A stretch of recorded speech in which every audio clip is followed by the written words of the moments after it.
বিসমিল্লাহির রহমানির রহিম। আমি শাহনাজ বলছি, শাহনাজ সিম্পল রেসিপিস থেকে। আজকে আমি আপনাদেরকে করে দেখাবো বাঁধাকপির একটা ভাজা। এটা কিভাবে ভাজি করি, টমেটো দিয়ে অল্প মশলা দিয়ে। এখন যেহেতু শীতের দিন, পাতাকপি অনেক বেশি পাওয়া যায়, টমেটো দেশি টমেটোও পাওয়া যায়। ওটা দিয়ে আমি কিভাবে ঝটপট করে একটা ভাজি করতে পারি সেটা আপনাদের সাথে শেয়ার করছি। আর যদি ভালো লেগে থাকে অবশ্যই একটা লাইক দিবেন, কমেন্টস করবেন, সাবস্ক্রাইব করবেন, তাহলে আমি অনেক খুশি হব। তাহলে চলুন দেখাচ্ছি কিভাবে বাঁধাকপির ভাজিটা করলাম।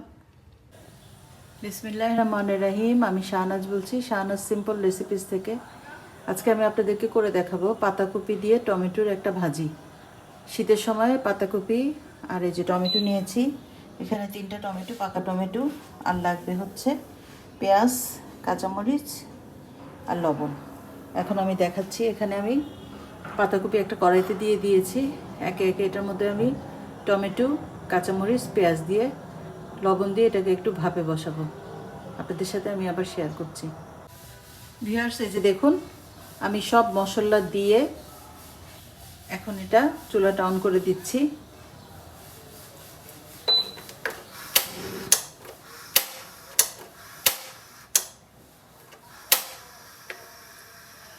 ফিরে আসছি 10 মিনিট পর। আমি এই যে চুলাটা মিডিয়াম হাইটে রাখবো। এখন এটা ঢাকনা দিয়ে আমি সিদ্ধ করতে বসাবো। প্রায় ধরেন 5 মিনিটের মতো লাগবে।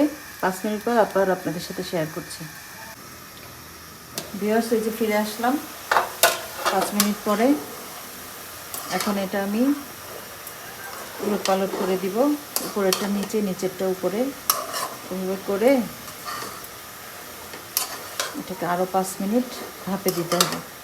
এখন চুলার আঁচটা আরও কমিয়ে দিব।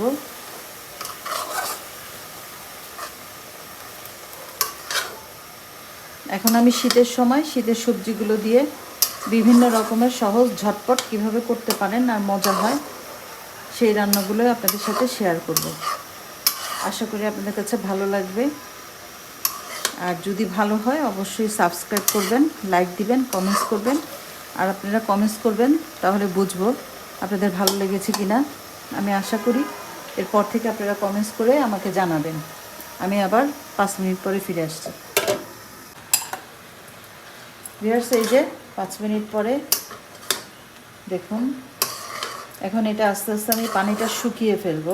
এর পানিটা ফেলবেন না, পানিটা শুকাক। এখন আর ঢাকনা দিব না। আমি এটা পানিটা শুকাতে প্রায় 10 মিনিটের মতো লাগবে। 10 মিনিট পর আবার আপনাদের সাথে শেয়ার করছি। ভিউয়ার্স, এই যে দেখুন, আমার পানিটা শুকিয়ে গেছে। এখন এটা আমি বাগার দিব। বাগারের সময় আবার আপনাদের সাথে শেয়ার করছি।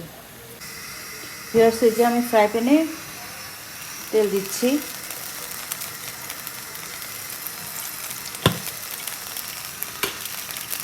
এর মধ্যে দিয়ে দিব পেঁয়াজ,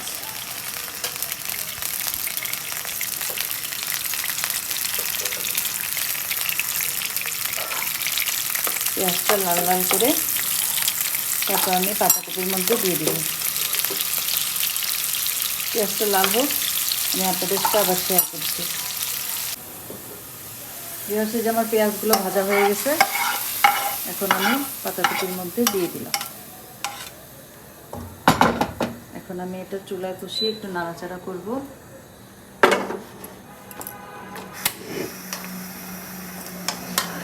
হয়ে গেল পাতাকপি টমেটো দিয়ে একটা ভাজি। অবশ্যই করে খাবেন। একটু সার্ভ করে আপনাদেরকে দেখাচ্ছি।